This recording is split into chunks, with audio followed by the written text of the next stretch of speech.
नमस्कार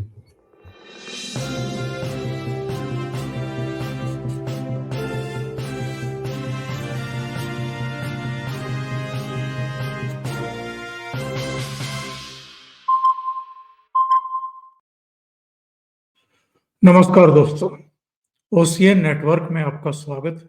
मैं हूं ओमकार चौधरी। नवंबर 2020 से लेकर के दिसंबर 2021 तक दिल्ली में 13 महीने तक किसानों के नाम पर एक आंदोलन चलवाया गया था और उस आंदोलन को अरविंद केजरीवाल एंड कंपनी ने टेंट से लेकर के राशन तक, पानी तक, दवा दारू तक, बिजली के कनेक्शन तक सब कुछ उपलब्ध करवाए थे। और खुद अरविंद केजरीवाल हाथ जोड़ करके किसानों के बीच में खड़े हुए थे और कह रहे थे कि मैं तो आपकी सेवा में हाजिर हूं, आप बस आदेश करिए, हम आपकी हर तरह की सेवा करने को तैयार। तब ये कहा गया कि इस आंदोलन के पीछे कांग्रेस भी है, आम आदमी पार्टी भी है, अकाली दल बाद में जुड़ा, लेकिन देश के भीतर की कुछ दूसरी ताकतें जिनमें वामपंथी भी हैं और कुछ विदेशों में बैठी हुई ताकतें जिनमें डीप स्टेट अमेरिका का जॉर्ज सोरोस से लेकर के और ये पन्नू वगैरह कई दूसरी ताकतें थी जो प्रधानमंत्री के तौर पर नरेंद्र मोदी को नहीं देखना चाहती थी, उन्हें चलता करना चाहती थी, उनकी सरकार को अस्थिर करना चाहती थी। नरेंद्र मोदी का तो कुछ नहीं बिगाड़ पाए, उनकी सरकार का तो कुछ नहीं बिगाड़ पाए, किसानों का बहुत बड़ा नुकसान कर दिया। क्योंकि जो 3 कृषि कानून लाए गए थे 86 से 88% किसानों के लिए, वो नरेंद्र मोदी ने वापस ले लिए, ये कहते हुए कि हम किसानों के एक तबके को, एक वर्ग को समझाने में नाकाम रहे, राष्ट्र हित में इसको वापस ले रहे हैं और किसानों से माफी मांग ली। वो आंदोलन तो साहब खत्म हो गया, लेकिन उसके कुछ ही महीनों बाद 5 राज्यों में विधानसभा के चुनाव थे। उनमें उत्तर प्रदेश, उत्तराखंड, मणिपुर, गोवा और पंजाब। कांग्रेस पार्टी का पंजाब से बिस्तर गोल हो गया और आम आदमी पार्टी को उस आंदोलन का फायदा हुआ। अरविंद केजरीवाल वहां भी सरकार बनाने में कामयाब हो गए। एक मोर्चा तो इन्होंने तब लगवाया था, उसके बाद इनको लगा कि जब हमें इतना बड़ा फायदा इस 13 महीने के कथित किसान आंदोलन से हो सकता है, तो फिर वही दांव क्यों ना लोकसभा चुनाव से पहले भी आजमा लिया जाए और एक बार फिर से कुछ गुटों को लेकर के, किसानों के कुछ गुटों को लेकर के, उनके प्रतिनिधियों को लेकर के इन्होंने दिल्ली में फिर से लोकसभा चुनाव से पहले फरवरी में एक मोर्चा लगवाने की योजना बनाई। वो लोग इस बार दिल्ली तक तो नहीं आ पाए, उनको शंभू बॉर्डर पर, खनौरी बॉर्डर पर और उधर सिरसा बॉर्डर पर, डबवाली वगैरह पे में रोक दिया गया और वो आगे नहीं बढ़ सके। और इनका दिल्ली आने का प्रोग्राम 13 फरवरी 2024 को था और आप जानते हैं कि लोकसभा चुनाव अप्रैल में होने थे, अप्रैल में पूरी कवायद होनी थी, तो वहां पर रोक दिया गया, ये लोग आ नहीं पाए, बल प्रयोग करना पड़ा, लेकिन इनको आगे नहीं बढ़ने दिया गया। लोकसभा चुनाव हो गए, नरेंद्र मोदी तीसरी बार देश के प्रधानमंत्री बन गए और अब स्थिति ये है कि जो किसान संगठन या उनके नेता इन्होंने शंभू बॉर्डर पर, खनौरी बॉर्डर पर ला करके बैठाए थे, उन्होंने इनके ही खिलाफ मोर्चा खोल दिया। कुछ लोकल मांगे पंजाब की, और कुछ ऐसी मांगे जो व्यवहारिक नहीं है, जिन पर जो कृषि विशेषज्ञ हैं वो भी कह चुके, केंद्र सरकार भी कह चुकी कि 22-23 फसलों के जो एमएसपी है उसकी कानूनी गारंटी देना संभव नहीं है। भारत सरकार का इतना बजट ही नहीं होता है कि सभी फसलों को खरीदने की गारंटी केंद्र सरकार उठा ले। लेकिन कुछ ताकतें हैं जो इनको सुलगाए रही और इनको वापस घर जाने से रोक दिया, और वहीं बैठ करके ये धरना, प्रदर्शन और वो सब अनशन वगैरह का ड्रामा चल रहा था। मैं देख रहा था कि जो दलेवाल हैं उनका जो अनशन है, आमरण अनशन, वो 100वें दिन में प्रवेश कर गया। 100 दिन तक कोई आदमी बिना खाए पिए जिंदा रह सकता है क्या? ये जो नाटक नौटंकी इनकी चल रही है, मुझे लगता है कि जो हमारे यहाँ न्याय व्यवस्था है, जो सर्वोच्च न्यायालय है, उसके जस्टिस भी समझ चुके हैं कि ये किस तरह का अनशन चल रहा है। क्योंकि जब बीच में खबरें आई कि उनकी किडनी में प्रॉब्लम है, उनके लीवर में प्रॉब्लम है, कुछ दूसरी प्रॉब्लम है, तो उनको कहा गया कि पंजाब सरकार को कहा गया, डीजीपी को, चीफ सेक्रेटरी को, कि आप इनको अस्पताल में भर्ती कराइए, उपचार कराइए। ना तो वो सीरियस थे इनको अस्पताल में ले जाने के प्रति, और ना ही ये सीरियस थे अपनी जान को लेकर के। तो इससे पता चल रहा था कि उस समय तक इनके बीच में कुछ नूरा कुश्ती चल रही है। लेकिन बाद में सुप्रीम कोर्ट के कहने पर केंद्र सरकार ने तो इनको वार्ता का आमंत्रण दे दिया, और एक दौर की बातचीत इनकी फरवरी में ही हो भी चुकी है, और अगली बातचीत 19 मार्च को प्रस्तावित है। लेकिन जो लोकल मुद्दे थे, जो डिमांड थी इनकी, उनको लेकर के भगवंत मान सरकार सीरियस थी ही नहीं। और जब ये फरवरी में दिल्ली के लिए चले थे, तो टिकरी बॉर्डर पर भी, आपके कुंडली बॉर्डर पर भी, दूसरी जगहों पर भी कुछ व्यवस्थाएं केंद्र सरकार ने कर ली थी कि इस बार इनको दिल्ली में आकर के नहीं बैठने देना है, दिल्ली के लोगों का जीवन दूभर नहीं होने देना है। तब भगवंत मान ने क्या कहा था, सुनवाता हूं मैं आपको, जरा सुनिए ये क्या कह रहे। उस समय इनके सुर क्या थे, और आज जब ये बातचीत करने के लिए चीफ मिनिस्टर के पास पहुंचे, तो चीफ मिनिस्टर ने इनको एक तरीके से हड़का दिया, धमका दिया। इनसे पूछा कि 5 मार्च को जो आप चंडीगढ़ मोर्चा लगाने के लिए आ रहे हैं, वो आपने स्थगित किया या नहीं किया? उन्होंने कहा कि नहीं किया। तो उन्होंने कहा कि तो फिर मोर्चा लगा लो, मेरे से बात क्या करनी है? मेरा 2-2.5 घंटे का समय क्यों बर्बाद कर दिया तुम लोगों ने? और झल्ला करके मीटिंग से उठ करके चले गए। यानी जब अपने पर आती है, जब पंजाब से संबंधित उनकी मांगे हैं, उन पर वो बातचीत करने के लिए आपके पास आते हैं, तो आप झल्ला करके चले जाते हैं, उनको हड़का देते हैं।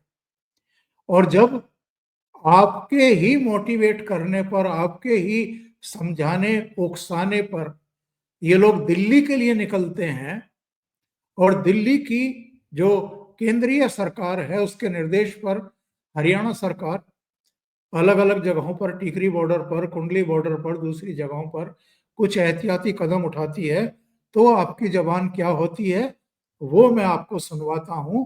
और अब की भी इनकी जो बाइट है, जो इनकी झड़प हुई है किसानों से, वो भी मैं आपको सुनवाता हूं। जैसे बॉर्डर पर दुश्मन की फौज को रोकने के लिए बाधाएं क्रिएट की जाती है, वहां वैसा किया जा रहा है। वहां पे कील लगा दिए गए हैं, जैसे दुश्मन की फौज को रोकने के लिए बारूदी सुरंगें बिछाते हैं। ये देश का अन्नदाता है, इनसे क्या खतरा है आपको? किसाना ने उन्हें कल के तो हड्डियां रोज दियां रेल रोको, सड़क रोको, रोको करके नुकसान। पंजाब का बहुत नुकसान हो रहा है, इकोनॉमिकली भी नुकसान हो रहा है। पंजाब वैसे भी धरने वाली स्टेट बनता जा रहा है। मेरी नरमाई नू ये ना समझा जाए कि मतलब मैं एक्शन नहीं ले सकता। जैसे बॉर्डर पे दुश्मन की फौज आ रही हो, उसे रोकने के लिए केंद्र सरकार अब इनको रोकने के लिए कीलें गाड़ रही है, इंतजाम कर रही है। ये बहुत गलत हो रहा है। हम और एक और बाइट इनकी है जिसमें इन्होंने कहा कि क्या मैं इन किसानों को लाहौर भेज दूं? क्या पाकिस्तान इनकी समस्याओं का समाधान करेगा अगर केंद्र नहीं कर रही है तो? लेकिन आज की तारीख में इनकी जबान क्या है, सुन लीजिए। उन्होंने किसानों ने मैं कल किया कि तुहाडियां रोज दियां रेल रोको, सड़क रोको, पाइप रोको, रोको और रोको करके नुकसान। पंजाब का बहुत नुकसान हो रहा है, इकोनॉमिकली भी नुकसान हो रहा है। पंजाब वैसे भी धरने वाली स्टेट बनता जा रहा है। मेरी नरमाई नू ये ना समझा जाए कि मतलब मैं एक्शन नहीं ले सकता। किसान कहते डिटेन किया जा रहा है, करांगे जी करांगे, पंजाब चलूगा। इतने 3.5 करोड़ बंदे का कस्टोडियन है मैं सारे देखना पैना। बदतमीजी की गल कहते भी उठ के चल गए मीटिंग सीएम साहब होया की सी थोड़ा ब्रीफ कर दियो असल गल होया की। मैं पूछा भी परसों वाले मोर्चे का की बना, वो कहते वो तो जारी रहूगा। मैं क्या फिर 2.5 घंटे मैनू को बिठाई रखे। ये बदले हुए भगवंत मान आग बबूला हो रहे हैं किसानों पर कि जगह जगह मोर्चेबंदी लगाई हुई है पंजाब में। कभी रेल रोक देते हैं, कभी रोड रोक देते हैं, लोगों का जीवन तबाह हो रहा है, आर्थिक नुकसान पंजाब को हो रहा है। यानी पंजाब में अगर वो आंदोलन करेंगे तो आपको परेशानी हो जाएगी। और अगर केंद्र सरकार की नाक में दम करने के लिए वो आ रहे हैं तब कोई दिक्कत नहीं है इनको, तब इनको कोई परेशानी नहीं है। तब तो ये उनको हर तरह की सुविधाएं देने को तैयार हैं। बलबीर सिंह राजेवाल उस मीटिंग में थे जहां से उखड़ करके ये भगवंत मान मीटिंग छोड़ करके चले गए। अब जरा सुनिए बलबीर सिंह राजेवाल क्या कह रहे हैं। मीटिंग च बहुत वधिया माहौल नाल गलबात चल रही सी, बहुत सारे मुद्दों ते सहमति बनती गई। अद्ध विचाले जाके हाले 8 मुद्दों ते सी, 18 मुद्दे सी, 8 ते कोई गलबात हुई है। चीफ मिनिस्टर ने कहा मैं जाना है, मेरी डॉक्टर नाल अपॉइंटमेंट है, उसके बाद उन्हें छेड़ ली तुसीं 5 नूं की करना है। असीं कहा जी हाले तो गल चल रही है, हाले असीं की कह दिए। गुस्से च आ गया, अद्ध विचाले मीटिंग छड़ के चलो जो होया सब गया ते जाओ तुसीं कर लो। कभी किसी चीफ मिनिस्टर को प्राइम मिनिस्टर लेवल तक मैंने नेगोशिएशंस की है, लेकिन कभी इतना गुस्से में आया हुआ किसी लीडर को नहीं देखा। आएंगे। बलबीर सिंह राजेवाल कह रहे हैं कि हमारी तो प्राइम मिनिस्टर तक से मीटिंग हुई है, होम मिनिस्टर अमित शाह से भी मीटिंग हुई है, बहुत सारे मुद्दों को लेकर के हम लोग गए थे, लेकिन इस तरह आपा किसी ने नहीं खोया जिस तरह भगवंत मान ने खोया। अब एसकेएम जो है संयुक्त किसान मोर्चा, उसके कई नेता, एक तो राकेश टिकैत का ही मैं सुन रहा था। राकेश टिकैत कह रहे हैं कि भाई ये तो बड़ा गलत हुआ है, ऐसा नहीं होना चाहिए था, और ये तरीका इन लोगों का बड़ा गलत है। किसानों को रोका जा रहा है और उनको गिरफ्तार किया जा रहा है, उनके घरों पर छापे मारे जा रहे हैं। सुन लीजिए राकेश टिकैत का भी। लगा क्योंकि उन्होंने डिमांड पहले ही वहां पर कर रखी, बहुत सी डिमांड उनकी लोकल है। और कल का 5 तारीख का उनका चंडीगढ़ चलने का आह्वान सारे जत्थेबंदियों का था, जो वहां पे एक पक्का मोर्चा लगाने की उनकी बात थी। तो शायद ये लगता है कि मुख्यमंत्री को कि वहां पे चंडीगढ़ में पक्का मोर्चा लगाएंगे तो उससे पहले सब किसानों को अरेस्ट कर लें। तो वही काम उन्होंने करा कि वो गए भी हैं और लोग अभी, यानी दिल्ली में पक्का मोर्चा लगे, 13 महीने तक आंदोलन चलता रहे तो बड़े खुश अरविंद केजरीवाल भी, भगवंत मान भी। लेकिन चंडीगढ़ में अगर पंजाब के किसान या किसान जत्थेबंदियां जो भी इनके उकसाए हुए, भड़काए हुए या पाले हुए या जो भी आप नाम ले लीजिए, वो अगर चंडीगढ़ जाएं और वहां पक्का मोर्चा लगाएं अपनी मांगों को लेकर के, तो वो इनको बर्दाश्त नहीं है। एक और चेहरा है सत्यपाल मलिक, उनका भी एक वीडियो आ गया है और उन्होंने कहा है कि साहब जो कुछ किसानों के साथ हो रहा है, उनको जिस तरीके से गिरफ्तार किया गया, उनके घरों पर छापे मारे गए, और ये बड़ा निंदनीय है, मैं इसकी निंदा करता हूं। और जितनी भी जत्थेबंदियां हैं किसानों की, वो सब एकजुट हो जाएं और इसका प्रतिवाद करें। अब सत्यपाल मलिक का भी सुन लीजिए। कल पंजाब में जो किसानों के साथ सलूक हुआ है, जो घटनाएं घटी हैं, वो बहुत निंदनीय है। मुख्यमंत्री का व्यवहार बहुत आपत्तिजनक रहा कि उन्होंने पंजाब के किसानों से बातचीत में मतभेद को व्यक्तिगत तौर पर लिया और रात भर किसानों के घरों पर छापेमारी और गिरफ्तारियां होती हैं। मैं पंजाब की तमाम किसान जत्थेबंदियों से अनुरोध करता हूं कि वो इकट्ठा होकर इस जुल्म के खिलाफ लड़ें और अपनी कामयाबी करें। अभी तो केवल दिल्ली से बाहर हुई है आम आदमी पार्टी। अभी आप देखिए कि सबके कैसे सुर बदलने लगे हैं और ये भी आपा खोने लगे हैं।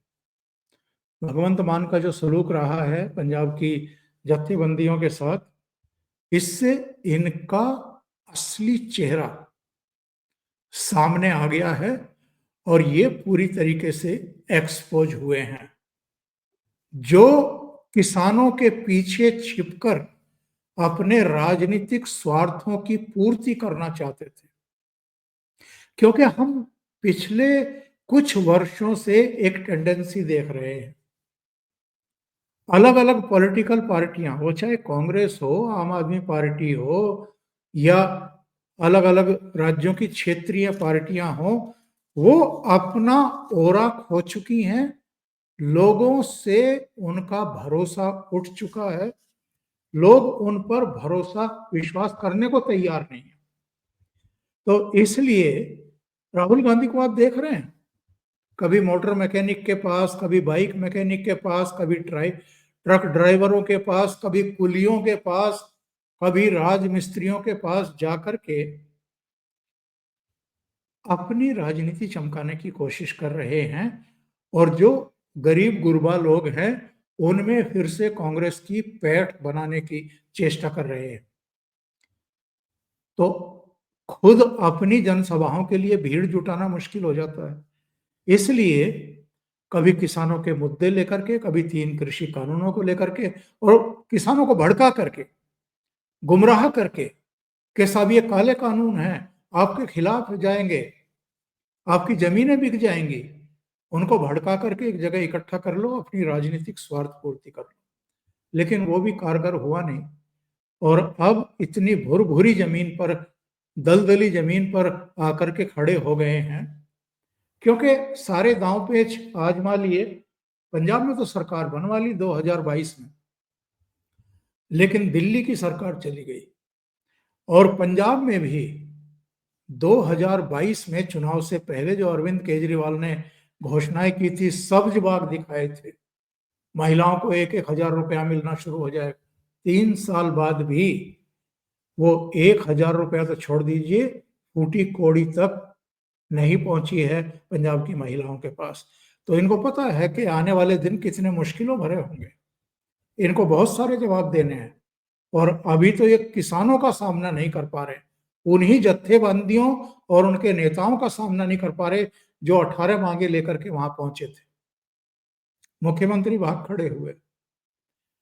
और ये तो आपको पता चल ही गया होगा कि अरविंद केजरीवाल भी विपश्यना के लिए पंजाब पहुंचे हैं, होशियारपुर पहुंचे हैं। और जो उनके पीछे गाड़ियों का काफिला था, अमित मालवीय का ट्वीट देख रहा था मैं, जो बीजेपी के आईटी सेल के अध्यक्ष हैं, सर्वे सर्वा हैं, उन्होंने कहा कि 24 कारें अरविंद केजरीवाल के पीछे चल रही थी।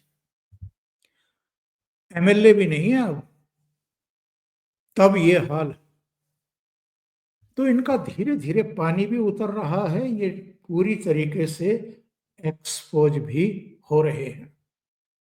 अभी के लिए इतना ही। बहुत बहुत धन्यवाद।